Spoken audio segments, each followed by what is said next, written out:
Halo pemirsa JPR TV dari Sabang sampai Merauke, dari Miangas hingga Pulau Rote. Bertemu lagi bersama saya Bilki Sabila dalam program Kominfo Newsroom.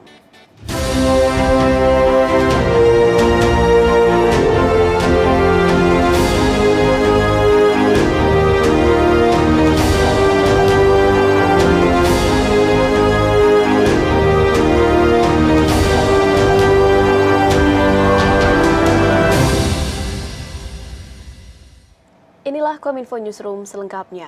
Pemirsa, Kapolri Jenderal Listio Sigit Prabowo berpesan kepada masyarakat untuk tetap menjaga persatuan dan kesatuan jelang pemilu 2024 mendatang. Kapolri mengatakan perbedaan pilihan dalam memilih pemimpin tidak boleh sampai merusak persatuan.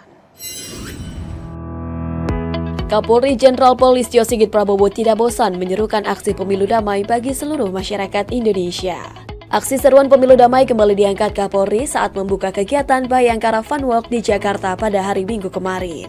Dalam pidatonya, Kapolri berpesan, perbedaan pendapat dalam pemilu merupakan hal yang wajar. Namun Kapolri mengingatkan agar masyarakat tetap menjaga persatuan dan kesatuan menjelang tahun politik yang kian mendekat. Kapolri juga berpesan bahwa konflik dalam pemilu perlu dikelola dengan baik agar tidak menimbulkan perpecahan, sehingga hasil pemilu bisa membawa Indonesia ke arah yang lebih baik dan juga maju. Kegiatan Fun Walk sendiri diikuti oleh 10.000 orang. Acara ini digelar untuk membentuk semangat persatuan menyambut pemilu 2024, sekaligus bagian dari rangkaian HUT Bayangkara pada 1 Juli 2023. Kita tunjukkan kepada dunia bahwa demokrasi Indonesia adalah demokrasi yang mapan, yang modern, yang aman, untuk mengantar, mendapatkan, memilih pemimpin-pemimpin nasional yang siap untuk menjadi nahkoda berikutnya untuk menuju Indonesia maju.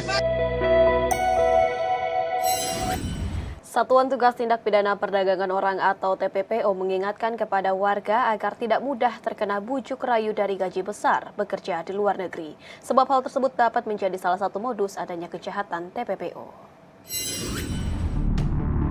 Satuan Tugas Tindak Pidana Perdagangan Orang Polri yang dibentuk Kapolri Jenderal Listio Sigit Prabowo berhasil mengungkap ratusan kasus TPPO. Hal tersebut dikatakan Kepala Biro Penerangan Masyarakat Divisi Humas Polri Brigjen Ahmad Ramadan pada Jumat 23 Juni dalam siaran pers yang dirilis humaspolri.go.id. Terhitung hingga 22 Juni, Satgas TPPO Polri telah menangani 511 laporan polisi dengan 598 tersangka telah ditangkap. Sementara jumlah korban yang berhasil diselamatkan Polri dan Polda sebanyak 1.744 orang. Modus yang digunakan para pelaku sangat beragam, salah satunya iming-iming gaji besar sebagai PMI atau PRT di Dubai, Uni Emirat Arab.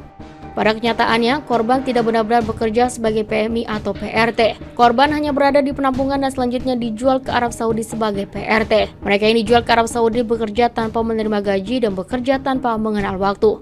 TPPO diperparah dengan biaya yang harus dibayarkan korban sebesar 20 juta rupiah untuk bisa pulang ke Indonesia. Modus lain TPPO yakni bekerja sambil kuliah di luar negeri dengan gaji besar. Brigjen Ahmad Ramadan mengatakan modus tersebut telah memakan 4 korban yang telah membayar sejumlah uang namun tidak kunjung diberangkatkan. Berikut jumlah kasus dari modus TPPO yang ditangani Kepolisian Republik Indonesia. Menilik modus tersebut, Kabiro Humas Polri Brigjen Ahmad Ramadan mengingatkan masyarakat untuk tidak mudah tergiur dengan gaji besar di luar negeri. Dirinya juga meminta masyarakat untuk tidak membayar sejumlah uang untuk bekerja di luar negeri. Kabiro Humas Brigjen Ahmad Ramadan turut mengimbau agar masyarakat menggunakan jalur resmi untuk bekerja di luar negeri agar terjamin keamanan diri dan haknya. Pemberantasan TPPO sejalan dengan kesepakatan Presiden Joko Widodo dengan sejumlah pemimpin negara yang akan memberantas segala bentuk TPPO. Pemberantasan TPPO merupakan tugas pemerintah untuk melindungi dan menjaga warga Indonesia dari aksi TPPO. Juru bicara Komisi Pemberantasan Korupsi menyampaikan peningkatan pengembalian aset recovery setiap tahun tentunya menjadi kabar baik bagi pemberantasan korupsi di Indonesia. Optimalisasi pemulihan keuangan negara atau aset recovery tetap dilakukan dengan menjaga nilai ekonomis dari seluruh aspek sitaan KPK.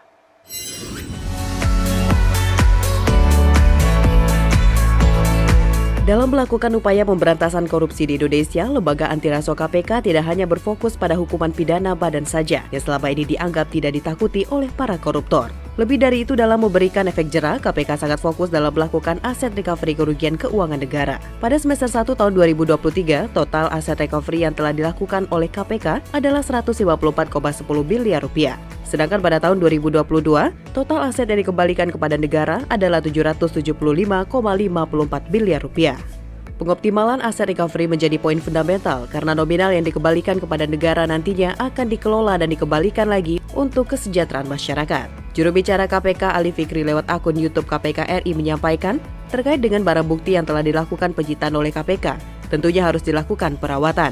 KPK sendiri telah membangun gedung penyimpanan benda sitaan dan barang rampasan Rukbasan di Cawang, Jakarta Timur. Hal ini dilakukan untuk menjaga nilai ekonomis dari seluruh aspek sitaan KPK. KPK saat ini telah membangun rumah penyimpanan barang rampasan sendiri di Cawang, Jakarta, tentu dalam rangka untuk terus menjaga nilai ekonomis dari seluruh sitaan KPK yang pada ujungnya nanti akan dirampas untuk negara melalui pelelangan oleh Kementerian Keuangan tentunya, dan itu dilakukan secara terbuka. Hasilnya pasti kemudian disetorkan kepada kas negara sebagai pemasukan dari pemberantasan korupsi yang dilakukan oleh KPK. Informasi lainnya pemirsa, Badan Narkotika Nasional musnahkan 124,54 kg narkotika di lapangan tembak Polda Bali. Barang bukti yang dimusnahkan berasal dari 8 kasus tindak pidana narkotika pada periode Mei hingga Juni 2023 dengan melibatkan 11 tersangka.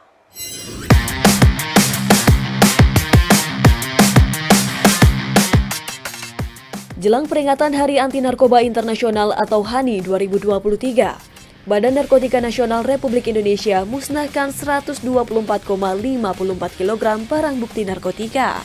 Pemusnahan dilakukan di lapangan tembak Tohpati Polda Bali pada Jumat 23 Juni 2023. Barang bukti yang dimusnahkan berasal dari 8 kasus tindak pidana narkotika pada periode Mei hingga Juni 2023 dengan melibatkan 11 tersangka. Adapun rincian narkoba yang dimusnahkan tersebut yakni 122,9 kg sabu, 501 gram ganja, dan 1,7 kg heroin. Dengan adanya pemusnahan tersebut, BNN Republik Indonesia berhasil menyelamatkan 248.333 orang dari potensi penyalahgunaan narkoba. Sementara itu, para tersangka terancam maksimal hukuman mati atau penjara seumur hidup. BNN juga menyisihkan sebagian barang bukti yang terdiri dari 164,5 gram sabu, 1 gram ganja, dan 38 gram heroin. Barang yang disisihkan tersebut akan digunakan untuk kebutuhan pemeriksaan laboratorium serta mengembangkan ilmu pengetahuan dan teknologi oleh Pusat Laboratorium Narkotika milik BNN Republik Indonesia.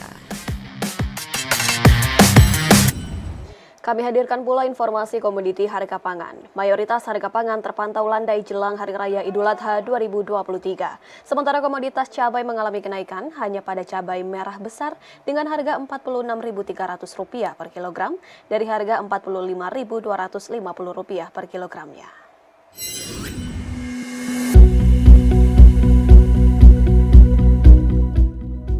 Sejumlah harga komoditas pangan seperti daging ayam, telur, minyak goreng, bawang merah, dan bawang putih di pasar tradisional daerah mengalami penurunan jelang Lebaran Idul Adha. Hal itu terlihat berdasarkan data Pusat Informasi Harga Pangan Strategis Nasional Senin 26 Juni 2023. Harga untuk ayam broiler atau ras berada di Rp39.700 per ekor. Posisi ini turun Rp150 dibandingkan pada perdagangan minggu kemarin. Sementara itu, untuk telur ayam ras di Rp31.250 per kilogram, harga telur juga mengalami perubahan sekitar Rp350. Bergeser ke bawang merah dan bawang putih, rata-rata harga jual di semua pasar kabupaten kota pada Senin ini mencapai Rp40.050 per kilogram dan Rp38.650 per kilogramnya. Kedua komoditas tersebut juga alami perubahan masing-masing sekitar Rp750 dan Rp150. Penurunan lainnya juga terpantau pada minyak goreng kuning atau curah.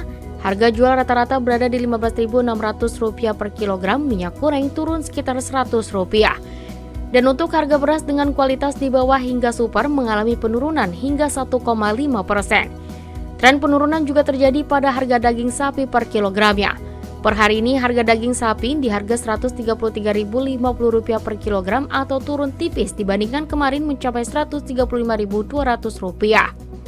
Komoditas yang menunjukkan kestabilan harga ada pada gula pasir, baik jenis kualitas premium maupun gula pasir lokal, dengan harga Rp16.050 per kilogram untuk jenis premium, sedangkan harga Rp14.750 untuk gula jenis lokal. Sementara itu, untuk komoditas cabai yang mengalami kenaikan hanya pada cabai merah besar dengan harga Rp46.300 per kilogram dari Rp45.250 per kilogramnya. Cabai merah keriting, cabai rawit hijau dan merah mengalami penurunan bahkan drastis bagi cabai rawit merah di angka Rp42.900 dari yang sebelumnya di harga Rp47.500 per kilogramnya. Pemirsa, usai jeda kami akan kembali dengan beragam informasi lainnya. Tetaplah bersama kami dalam Kominfo Newsroom.